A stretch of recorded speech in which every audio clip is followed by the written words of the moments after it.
আসসালামু আলাইকুম dear viewers, আশা করি সবাই ভালো আছেন। আমি ধারাবাহিকভাবে আজকে মোটামুটি প্রিপোজিশন একটা শেষ ক্লাস দিলাম, প্রায় 95% প্রিপোজিশনের ব্যবহার শেষ। এরপরে আমি ম্যাজিক্যাল প্রসেসে প্রিপোজিশনের অ্যাপ্রোপ্রিয়েটগুলো কীভাবে মনে রাখা যায়, কীভাবে ছন্দ দেওয়া যায় আমি আরও দেবো। কিন্তু এইগুলো যে আমি দিলাম এই প্লেলিস্টটা, এটা অনলি ফর বিশেষ করে যারা একদম মানে 95% প্লাস মার্ক অ্যাচিভ করতে চান, যারা অ্যাডমিশন দিবেন, যারা জব ক্যান্ডিডেট, বিশেষ করে যারা বিসিএস মানে যারা বিসিএস বা জব সিকিউর যারা আছে তাদের জন্য এটা ঠিক আছে।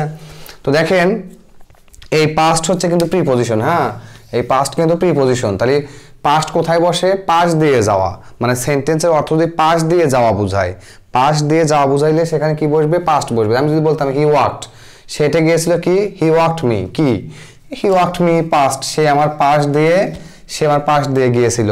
তাহলে এরকম পাশ দিয়ে বুঝাইলে পাস্ট বসে, মানে পাশ দিয়ে পাস্ট, ঠিক আছে। পতে পিতে প, পিতে পাস্ট, ঠিক আছে।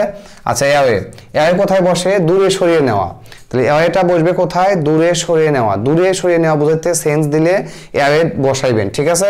যেমন দেখেন টেক হিম তাকে নাও, ফ্রম মি আমার কাছ থেকে বা কাছ হতে, তাহলে কি আমার কাছ থেকে দূরে সরিয়ে নিয়ে যাও, তাই তো হয়, তাই না? Away, okay. তাহলে হচ্ছে take him away from me, তাকে তুমি আমার কাছ থেকে দূরে সরিয়ে নিয়ে যাও। এরকম কথা দুই একটা ইউজ করবেন আপনারা কথা বলতে বলতে, এতে আপনাদের এই বিষয়টা আয়ত্ত হবে। এই জন্য কিন্তু আমি আপনাদের সব থেকে আপনাদের ফেভারিট বা প্রিয় ধরনের বাক্যগুলো আমি সবসময় লিখি। আমি বইয়ের যে সবসময় জটিল যে বাক্য সেগুলো আমি লিখি না, যেন আপনারা এটা আয়ত্ত করতে পারেন, যেন আপনারা স্পোকেনে কাজে লাগাইতে পারেন। এটা এই জন্য আমি এত সহজ উদাহরণগুলো দেই, ঠিক আছে। তাহলে take him away from me, তাহলে আমার কাছ থেকে তাকে কি করো? দূরে সরিয়ে নিয়ে যাও।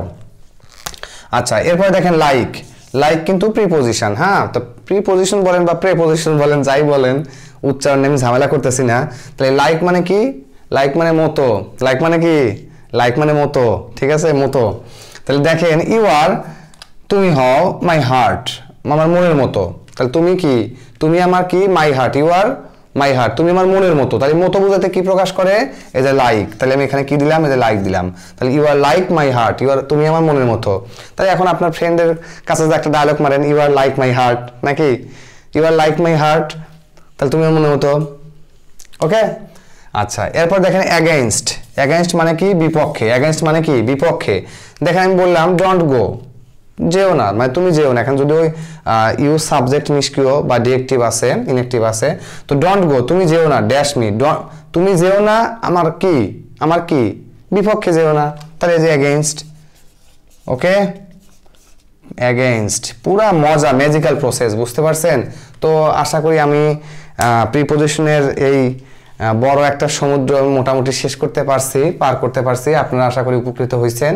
তো আমার চ্যানেলটা সাবস্ক্রাইব করবেন। আর আমি ইনশাল্লাহ আপনাদের যারা সায়েন্স আছেন, ফিজিক্স, কেমিস্ট্রি, বায়োলজি, আইসিটি, সবগুলো টপিকের আমি প্লে লিস্ট করবো ইনশাআল্লাহ। আল্লাহ যদি আমাকে হায়াতে তাইয়্যিবা দান করে, তবে আমার জন্য একটু দোয়া করবেন যেন আল্লাহ আমার স্মৃতিশক্তি আর একটু বাড়াইয়া দেয়। আর সেই সাথে সাথে আপনাদের জন্য দোয়া করি। সবাই ভালো থাকেন। টিল দেন, আল্লাহ হাফেজ। নেক্সট কোনো টপিক নিয়ে আপনাদের সামনে আবার হাজির হব। সেই পর্যন্ত আপনাদের সুস্থতা কামনা করে আজকের মতো আমি প্রিপোজিশনের এই ধারাবাহিক আলোচনা শেষ করে দিলাম। সবাই ভালো থাকেন। আল্লাহ হাফেজ। আসসালামু আলাইকুম ওয়া রাহমাতুল্লাহি ওয়া বারাকাতুহু। জান্নাতুল ফিরদাউস।